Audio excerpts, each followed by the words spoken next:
Welcome to the Real Estate Syndication Show. Whether you are a seasoned investor or building a new real estate business, this is the show for you. Whitney Sewell talks to top experts in the business. Our goal is to help you master real estate syndication. And now your host, Whitney Sewell. This is your daily real estate syndication show. I'm your host, Whitney Sewell. Today, our guest is Hemal Badiani. Thanks for being on the show this morning. Hey, thank you, Whitney. Super excited to be here, man. Awesome. Well, a pleasure to meet you and to have you on the show as well.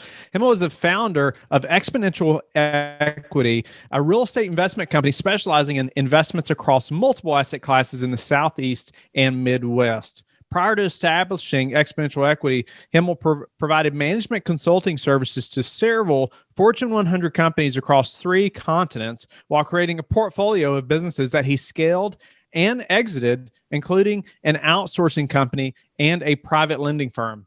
Hemal lives with his wife and twin children in Charlotte, North Carolina, and focuses on his passion for educating busy families to create passive income and wealth through real estate investments. Well, welcome to the show again, Hemal. Pleasure to meet you. You know, for just what a little I know about your background, I'm really looking forward to this conversation because you've been involved in so many other businesses, and personally, and helping other entrepreneurs and CEOs and things like that, and helping them to scale. And so, you know, that's what we're all wondering, right? What's that next magical step or thing that we need that's going to help us to scale bigger and better, and have more time, right? And not Absolutely. Take more time away. So welcome to the show. Get us started a little bit on your background, because I think it's important. Just everything you've done and accomplished, and to really painting that picture to how you're being able to scale your own business now so well. Yeah, absolutely. So I grew up in India, family of business owners. My parents, grandparents owned factories. So I grew up in that mindset of understanding how to run businesses, both from a profitability perspective, but also from an impact perspective, right? So when I migrated to the US for education. I quickly joined, after that, management consulting firm. And for 15 years, just hung out with CEOs, COOs, all the C-suite, right? And really helping them and helping myself get educated on how Fortune 100 companies are run, but also helping them look after other new products, unique perspectives, growth, efficiency, scale, and structure and rigor sometimes that they might have gone in one direction for a few years, and they really look for an outside-in perspective. And that's where people like myself came in. So I was really fortunate to get imbibed in those kinds of about 20 companies that I worked with. And really each one of them had a new perspective, different teams. So interacted with so many people, very smart people.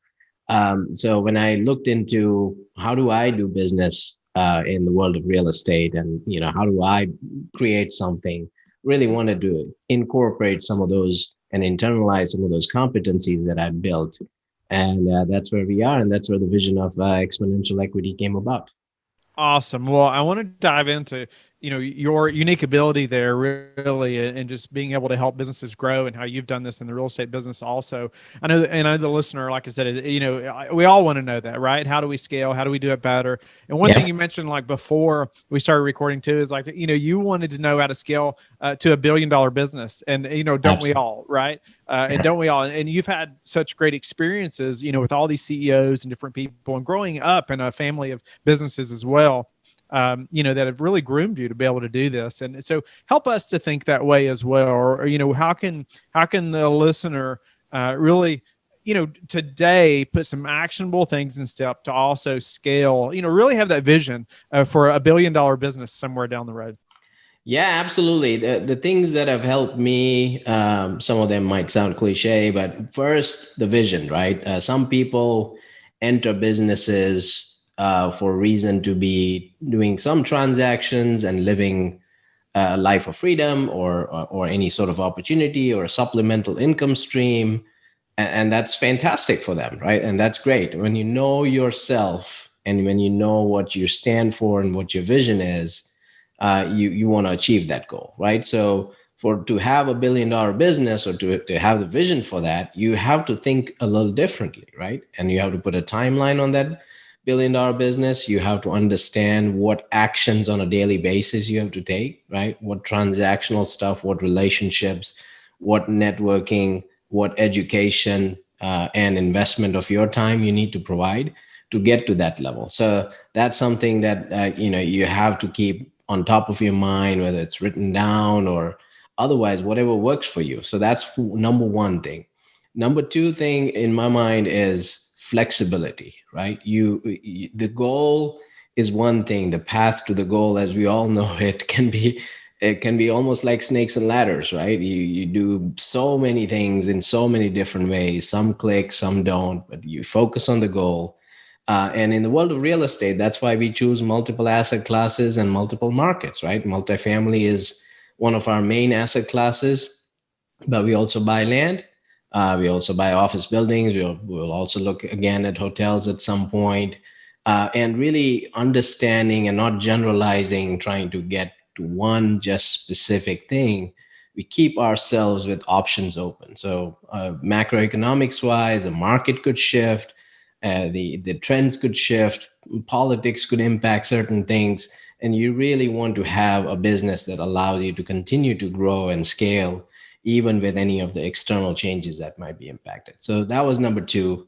Number three was, be okay with your gut and turning left when everybody's turning right, right? So I spoke about office buildings. I spoke about hotels. Most people freak out in this environment when you talk about those asset classes, right?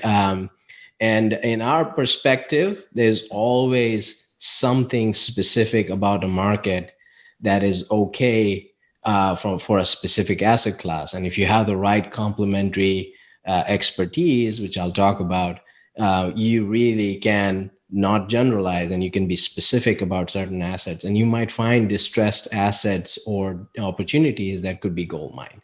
So being open about options again, and being okay to be bold in terms of both swinging the bat in terms of taking action, but also types of things that you take action on.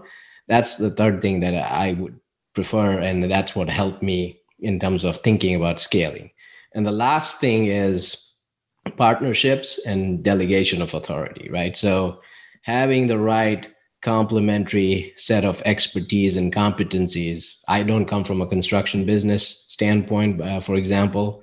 My wife doesn't even trust me with a nail gun in our house, right? So for me to get into real estate, really need the right operational expertise around me. And I think John Rockefeller said this, I would rather have 1% of 100 people's efforts than 100% of my own effort, right? So if you want to scale to $1 billion of business, 10% of that versus 100% of a $10 million business, you got to do the math, right? Where do you stand? And how do you have that right attraction of skills and understand your own strengths, understand other people, read them, understand their visions and values, and bring them along in that journey so they can form and forge a strong partnership team and then carry the business forward to $1 billion. So those are my 4 principles that has allowed me to at least think we're still long way from the $1 billion journey, but we have had incredible momentum and very grateful for that. Nice. No, each of those I can relate to personally, and yeah, it's an incredible list right there.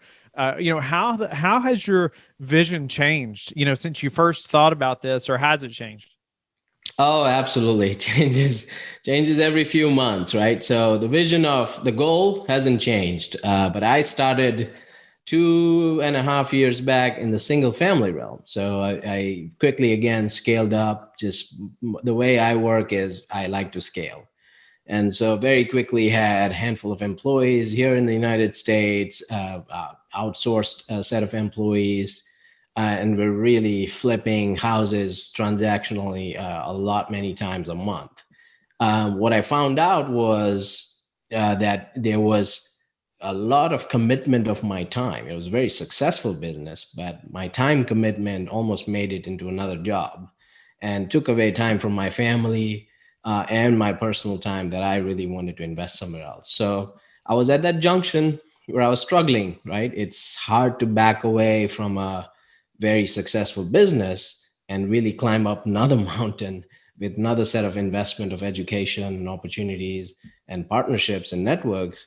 So at that stage, I actually got a coach, a performance coach, and really helped me change my mindset and really sought after that type of mindset and thinking. I knew in my back of my mind what I needed to do, but I was struggling to say, how do I wind down something so successful and really start something that I know in my heart that's going to take me to the next level, but I'm at zero, right? So 2020, I hired the coach, changed my mindset, wound down my single family business. Really, just before COVID hit, a couple of months before that, started educating myself on the multifamily and commercial space. Attended a couple of events. Really took a lot of actions when everybody again was in COVID mode. Invested passively in 3 investments in the summer and spring timeframe of 2020, and then we started active soup to nuts deals ourselves. And so we have a few hundred units in our that we are managing, and about another 700 units under contract right now, just in the multifamily land, with all the other businesses expanding as well. Nice. Well, you also mentioned one of your things you listed out there, like be okay with your gut. Like you can turn left when everyone else is turning right. That's so difficult, right? And so many Yes. times that distinguishes somebody who's maybe successful versus ultra successful, right? It's or the opposite. Really falls on their face. Potentially. But it is being able to think through some of those things when everyone else is running away, making a different decision, and that's hard. Do Yep. you have an example of how you've done that, or and you also mentioned in that same thing, like things you had to take action, right? There's things that you Yeah. took action on. Could you elaborate? Yeah, absolutely. So when it comes to, let me talk about the action first, right? So when I started educating myself in the world of multifamily and syndication, I had not heard the word before 2020. It was super exciting, right? Because the business model, I'm like, this is fantastic. And why is not everyone else doing this? This is like Zen meditation. This is the only way we should invest. But quickly found out when you go into social media, there's just so many webinars and podcasts and so many things that you could consume, and it can quickly become a shiny object syndrome, an overwhelming set of data and information for anyone. So it quickly lead you to analysis paralysis. And so I had to, after 20-30 days of that type of just trying to think that I'm educating myself, but then started getting similar information from webinars and things that I was consuming. I had to stop myself and say, is this leading me to the next step? And can I instead find 1 or 2 mentors, really invest my time and money into someone or 1 or 2 set of people that can take me to the next level? I understand their vision and values. I understand their competencies. They are the real deal. And once I found those, it was just about follow them to the T. Do not try to reinvent the wheel. Understand what they're doing, bring it to the table, and then based on my past experience and competency, start building the culture on how I wanted to run the company and our vision and values. So that was the action part of it. And on the turning left when everybody's turning right, the first 2 deals we did were distressed deals, right? So most people, when they start looking at multifamily in this market, or at least over the next few years, they look at the top 10 cities. They look at great stabilized assets, light value add, or something that's going on that's just going to take organically that asset to the next level, because the market and the tailwinds allow you to do that. And when you start looking at that, when we started looking at that, we said, well, there are 60 other people bidding on that. So how do we not overpay and establish ourselves? Is this the only path that we have? So our first 2 opportunities, we said, why don't we explore beyond those 10 cities? There are markets and cities and towns in the United States that people still want to live in, right? Beyond those top 10 markets that are out there that may not be crazy growing, but still communities and residents want great places to live and safe places to live. And why don't we make an impact there? So we looked and explored beyond the top 10 or 20 cities. We also looked and said, do we really need to just go with stabilized? Do we have partnerships and a consortium that allows us to go for distressed assets that are lower occupancy? Can we really get a discount given that the COVID environment is going on? A very healthy discount. Can we buy things at 60 cents on the dollar when everybody else is, apprehensive or scared about doing deals? And so we really had great opportunities and found unicorns that we took at 50% occupancy. And really now in the last 2 months, I've made it to 70-80% occupancy. It's a lot of sweat equity, a lot of work, a lot of partnerships built through that. But really looked left when everybody was looking right and overbidding on assets that are great, stabilized, but also, the reward aspect of it, in my opinion, is less than what we found. No, I appreciate you sharing that. I think it's something as an entrepreneur you always have to be looking for, right? Yeah. And sometimes that can be a good sign when everybody else is running away. But what about one more thing? You talked about needing the right complementary expertise. Couldn't agree with you more. Tell me, who's your first hire in this, real estate syndication business, or maybe some, who the listener should be thinking about hiring, and maybe your second hire as well. Yeah. So our first hire, or my first partner, was a person, one of my good friends that I knew had a more analytical mind, or more thorough property management expertise, and more thorough operational expertise, because he owns his own single family portfolio that he used to run. So taking that scale, understanding and trusting that partner was just a natural, knew him for 10, 15 years. So he became the CEO to the CEO in the firm. So that was kind of the first partnership we forged. And the second one was actually 3 acquisitions folks, each of them. So we have a team of acquisitions now, three people. We run through 100 deals a month just on the multifamily side. And we systematize multi-step of due diligence, and that complementary skill set has allowed us to do that. So each of them came from a different arena. One person, the main person who manages all our initial due diligence, including initial walkthrough, that person was a multifamily acquisitions person in prior experience, and he was helping freelancing with some other companies, kind of helping them. And we allowed them to forge a partnership with us and bring deals to the table, initially transactionally, and then eventually, as we established the trust, we got them full-time working with us in a conjunction. And the other 2 people came from a wholesaling or residential brokerage background. So they were more comfortable from a sales angle, speaking direct to sellers or establishing rapport with the brokers. So really, what our thinking is, sales skills or any other skill set can be really taught, right? It's not, some people are supernatural at it, but most of the times those skills are taught. What cannot be taught is drive and ethics and integrity, right? So we look for people who really understand the vision that we have, and not just from a scale perspective, but how we want to scale, right? We want to scale very ethically. We have a great fiduciary responsibility for our investors. And we really want to make sure that everybody who works with us has a long-term focus. So people come to us again and again to work with us. That's the number one thing we want to have. And so we attract people who want to work in that kind of environment, and not just transactional 1 or 2 times and trying to maximize a profit or anything of that sort. And then we work on their strengths and see where they fit in the team. And that's how we're trying to grow. Awesome. Well, some great things right there. And I love how you talked about, your first hire was a partner, somebody who really shares your vision, all those things, but also this team that are focused on acquisitions. I think it's interesting, just how you elaborated on their backgrounds too. You had somebody that's already been in multifamily acquisitions or multifamily background. And so there's some great skill sets, right? Yes. And then the other two, I think you mentioned, have a brokerage background, or been on that side of the business where they're going to be able to speak that lingo, and definitely play a big role in acquisitions, Yeah. for sure. But then just talking about the drive and ethics, integrity, it cannot be taught. Yes. Or if it wasn't taught at a very young age, it's difficult to change that later on. That's for Exactly. sure. What's been the hardest part of this syndication process or business for you? I mean, even with all the business experience, what's been the hardest part?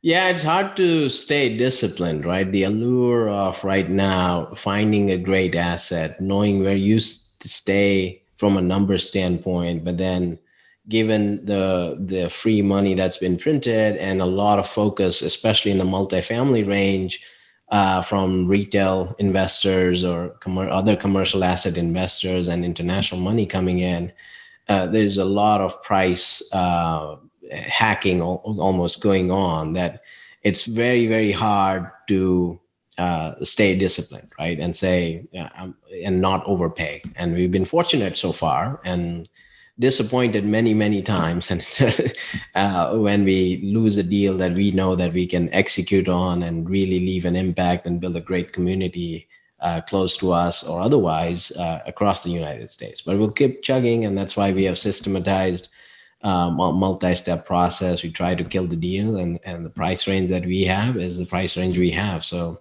we'll bear with the disappointments, and really would scale long term from that perspective, because our investors would, at the end of the day, would be happy and trusting that once we find a deal and once we execute on it, there's no stopping it. It's going to make a ton of money for them. And on that same note, how do you prepare for a downturn? Yeah, so we stress test the deal multiple ways, right? And the second thing is, again, people go right when we are trying to go left. So even in the financing world, from a debt perspective, we really not looking for Fannie Mae or Freddie Mac agency type of loans. We look for bridge debt. So it allows us the flexibility. People think, from our opinion, people think that, a 3% loan is great, but if 3% loan is locking you for 12 years and a prepay penalty is super high, well, that might not be a great scenario if you want to exit 3 years from now, right? So we bring that flexibility element to the table when we are structuring our assets. And the third thing is communication, right? Most people in this world, when they're doing investments, the investors forget that at the end of the day, any investment has some level of risk associated with it. And we are very clear on what the risks associated with this asset that we procure are, and make sure that the investors understand that. So those are the three things mainly for each asset we rigorously apply. What do you predict will happen in the real estate market over the next 6 to 12 months? My thesis is contrarian to most people. I believe, especially in the multifamily realm, the cap rates are going to continue to compress. And the reason is, again, there's a lot of free money that is looking for returns, and multifamily is a very safe bet. There could be some hiccups in the net operating income if there's eviction moratorium based on the stimulus package, or otherwise there could be some short-term pain in terms of how much you can earn from an income standpoint on any given opportunity. But in the long run, the price point will increase and the cap rates would continue to compress in the multifamily range. Do you have a couple of daily habits that you have that have helped you achieve success? Yes, clearing my mind and planning for the long term. So it's when you have twin kids with school and business, and I still have my full-time job. My wife is an entrepreneur. It's so easy to go, and stopping yourself, whether you do a meditative practice or otherwise, just taking 10 minutes of deep breath to know where you are, being grateful, and starting from that position of positivity really makes me flow through the day without any effort. And the second thing is just, I plan 2 weeks out. So all my meetings with my assistant, every Sunday, every week Sunday in the evening, I sit down and I plan 2 weeks out. So all schedules, all podcast interviews, anything that I have, at least I have 2 weeks. And so it allows me the flexibility to change anything, give people enough notice, and make sure that I have a good game plan on what not just the next few days look like, but next 2 weeks look like. What's your best source for meeting new investors right now? Right now, it's been LinkedIn and Facebook, for example, for sure. Social media has been the name of the game. We're trying to start our local meetups again, but this little thing called COVID has resurfaced his head prominently. So we're trying to refrain from that. But so far, it's been just our network, right? Because we've enjoyed incredible credibility in the management consulting world and other businesses. People know us, people trust us, and are okay with investing their money with us rather than just complete strangers. What's the number one thing that's contributed to your success? What's the number one thing that's contributed to my success? Contributed to your success. Yeah, it's been patience and focus. I run very fast on a daily basis, but I look at 10 years. And it's okay to have an 18-month goal, but the 10 years is where I want to focus. Where do I want to be from a life perspective? Where do I want to be from an experience standpoint? How do I want to live on a daily basis? That's my focus. Hemal, how do you like to give back? Sure. I'm pretty active on Facebook and LinkedIn, so happy to connect with folks or on there, Hemal Badiani, and then our website. Please feel free to schedule a call. It's www.exponential-equity.com. Thank you for listening to the Real Estate Syndication Show, brought to you by LifeBridge Capital. LifeBridge Capital works with investors nationwide to invest in real estate, while also donating 50% of its profits to assist parents who are committing to adoption. LifeBridge Capital, making a difference, one investor and one child at a time. Connect online at www.lifebridgecapital.com for free material and videos to further your success.